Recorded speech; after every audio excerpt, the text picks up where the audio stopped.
How do introverted people wish to be socially interacted with?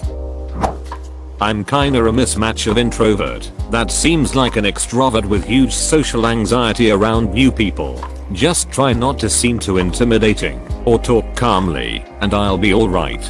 Once you get to know me though, I'm loud and crazy when I know I'm safe with friends.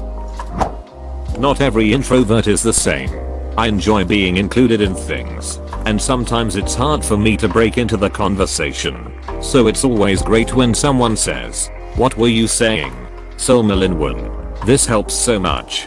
Sometimes I need a break from a large group, but it doesn't mean I don't enjoy the gathering.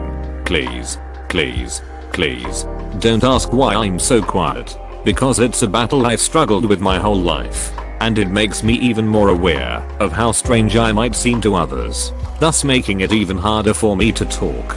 Being asked why I'm being so quiet is one of my biggest pet peeves. I'm definitely an extroverted introvert, where I love to go out and go to social gatherings and be included, but I'm very quiet and need a few days of alone time if I've had too much social interaction.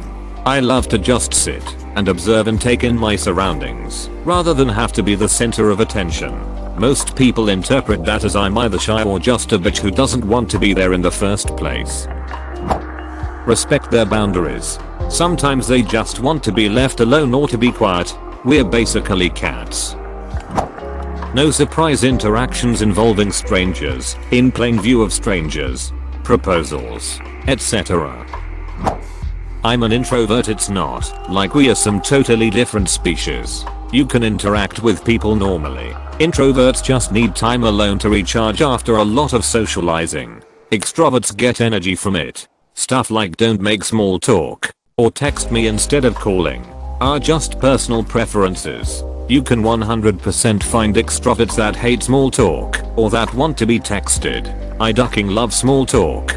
To me it's how you can build a connection with someone so that you can have the big conversations. Text me instead of calling though, but I think that's just because I'm a millennial. Too many people confuse introversion with social anxiety. Your response really helps delineate the difference. We like to be approached rather than doing the approaching. We don't like a lot of stimulation. We can sit with you in a room and be completely content not interacting.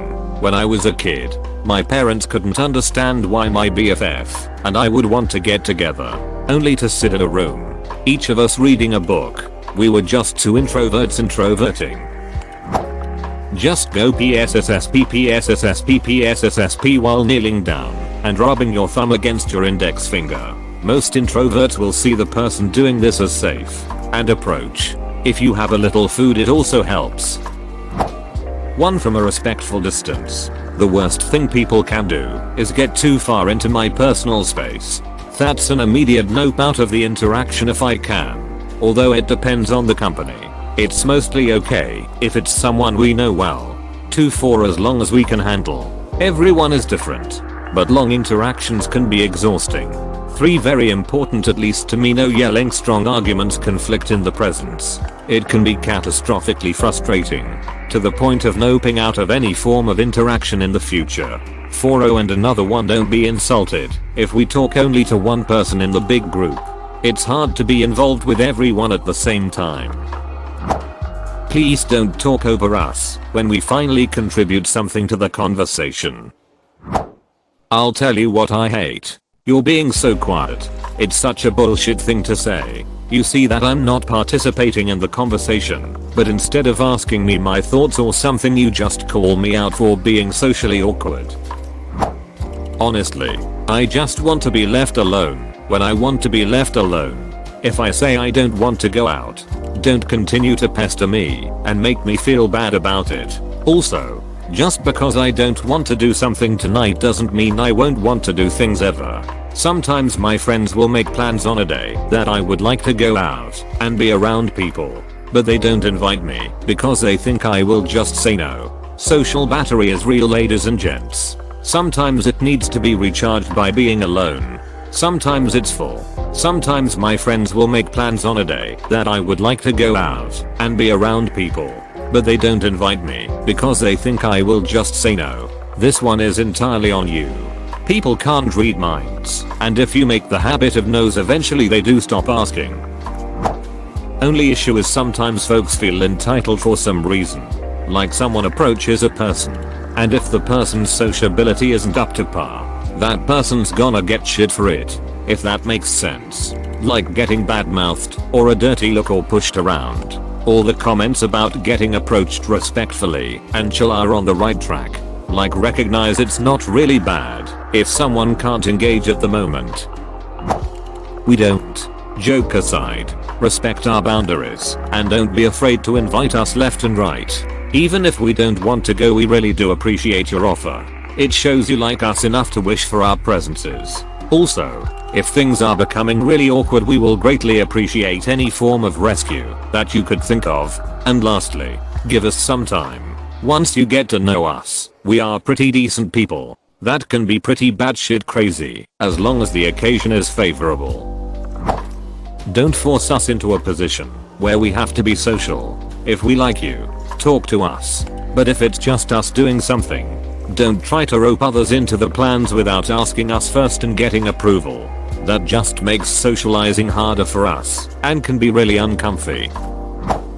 Just understand that as an extroverted person, social interactions charge your batteries. For us, it drains them. A period of solitude charges them. Being introverted does not mean antisocial or socially awkward or anything like that. Many introverted people can be mistaken for extroverts. We are often looking inward, so people will make wrong assumptions about us. In-depth conversation, not just some bantering. This is very true for me. I don't have a problem having real discussions with people I care about getting to know. I just get super drained by surface level exchanges of pleasantries and observations. I struggle to feign interest in casual conversations that seem routine or forced. Stuff like the weather, how was your weekend, how does your workday look, etc. I know people initiate these conversations to be polite and show engagement, but I just personally don't see the point of it. Invite me to things. Even if I might say no, invite me if you want me there. Make me feel like I'm wanted. It sucks being caught in the cycle of being scared to be in group settings, but not getting invited and feeling like nobody likes me or wants to be around me. Part of that is anxiety, but I want to feel wanted. Not being forcefully and quickly shoved into uncomfortable situations by other people are different. So if you know an introvert, ask them what works. That's the best bet for meeting their needs and your own. I understand why people might tire of extending repeated invitations to someone who rarely accepts. But try to remember that your introverted friends aren't staying home because they dislike you, but because it is calm and peaceful, and they don't have to fight any noise in their head or anxiety about others to stay present in a social moment.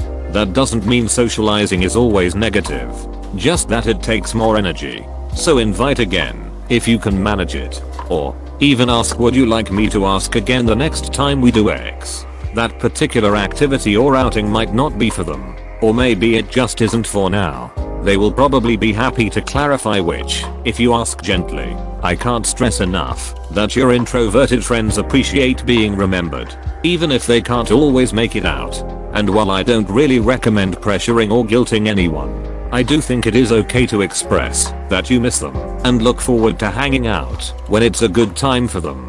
Just keep it positive. I like and enjoy you and would love to hang out at a time when you feel up to it versus critical you never spend time with me. One last note, make sure you aren't just inviting to large gatherings or hectic events. Sometimes people really enjoy one-on-one or small groups a lot more. This isn't the case for me, but some people might prefer the inverse, bustling activities where they won't be put on the spot as the center of attention. Obviously don't change all of your activities for the most difficult person, but if an introvert is important to you, this kind of consideration will help you stay connected in a way that feels more natural to them. Have a genuine conversation. Polite small talk is taxing and pointless, and I can always tell when people approach me as a way of doing me a favor or out of pity because they think I'm lonely. The latter upsets me the most. People tend to talk to you like an awkward child. Being quiet doesn't always mean shy. There's no need to force someone of their shell. Take socials. If the conversation is draining me or I wanna leave, I'll let people know, subtly as to not hurt their feelings. But I notice they either don't care or don't pick up on it. I once had a friend stay an extra 2 hours at my house even though I made it clear I was tired. She has not been back to my house since. Just be respectful and understanding of how they deal with social situations. With normal conversations, as long as they don't go on for too long or involve too many people, especially people we are unfamiliar with. Don't invite us to a group setting without telling us it's a group setting. I have a friend that constantly invites me to do things. I have no issue with that as I'm comfortable around her. However, she has started inviting me to hang out with her without the prior knowledge of the other 6 people there. May just be me, but just because I'll hang out with you doesn't mean I'll hang out with you in a group. Everybody is different. Ask them. Don't talk non-stop without a room to breathe and then complain I don't say anything. If you want me to meet new people and I come, don't start with saying awkward stuff you know about me and mocking me all the time. In the end you just wanted to make fun of me. I don't know new person at all, and in their eyes I'm a mongrel. So I will never want to talk to them after, and I won't come next time. Nor the time after and after. Sometimes we just don't have the energy for buzzy, non-stop socializing. But we do enjoy social interactions just with a few people with whom we can have deep, engaging conversations. As others have said, small talk and pointless chatter can be grating and draining. Talking for the sake of talking is the bane of many an introvert's existence. Meaningfully or not at all, which is to say skip the small talk. I would rather talk about nothing than comment on the weather. And on the other hand, I would rather talk about something meaningful and engaging than nothing. If we are in a group conversation, give us the time and space to talk back, interact. It's not hard to recognize who is introverted and such, so make us a part of the conversation. Kind of an extroverted introvert, so not sure if my experience will be the same as everyone else's, but I don't really struggle with socialization. It's more that spending time with people is draining in a way. I feel like I'm subconsciously paying attention to my posture, or how I hold myself, or a million other things, and it just sucks the life out of me, and I end up needing time to myself to let all those muscles relax and have my battery recharge. So I guess what I'd say is pay attention to when introverts need some of that alone time, because you people exhaust me. It's okay to not talk. Just sitting there sharing time is valuable. Presuming we know each other, of course. If we talk, it shouldn't be small talk. I'm not shy. I'm not awkward. I just hate wasting energy on things that don't matter. So I don't care about the small chit chat that are icebreakers. Also check the pacing. If you've talked about 3 different things in the past 5 minutes, you're not engaged at my level. Neither level is wrong. But it's about finding middle ground. Usually when somebody does this, I feel they just want to either get something off their chest, or they like hearing themselves talk. So I just let them. But now I'm not in the conversation and I disengage. I have one friend that I actually enjoy talking to at length, and I've noticed how she communicates with me. We actually talk about life. Real stuff. Good, bad, and ugly. Not everything is deep. While I just said we talk about meaningful stuff, we also have light conversations about, well, food mostly, but non-deep topics that can change and lighten the mood and help in transitions. She frequently asks what I think of something she talks about, and if I'm taking about something, she'll say what she thinks about it. You know, like a conversation. I don't feel like I'm wasting my breath when I speak. This is important because it's using up my energy to hold the conversation, so I need it to be worthwhile. We have times of pause, either on topic to think about what we are talking about or between topics, not just pushing to talk more for talking's sake. This is critical. Even then, with me liking talking with her, I can't do it every day. I need to recharge afterwards. I need space and alone time, or at least a time where I'm not engaging in more interactions. We are not against social interaction. It's just that sometimes our thoughts are really more interesting for us than your chatter. understand that they desire and require social interaction as much as anyone else does, but that it is taxing and on them, and that they just as much need to be alone with their thoughts. Treat me like normal. I just get full of social interactions and need some quiet, or even better, someplace outdoors with lots of trees to process the social interactions. Usually, I'm pretty worn out by Friday, but I will still go out. I just may not stay out all night. The same as extroverts. Difference is that we need breaks after to recharge. That's really the biggest and most important difference.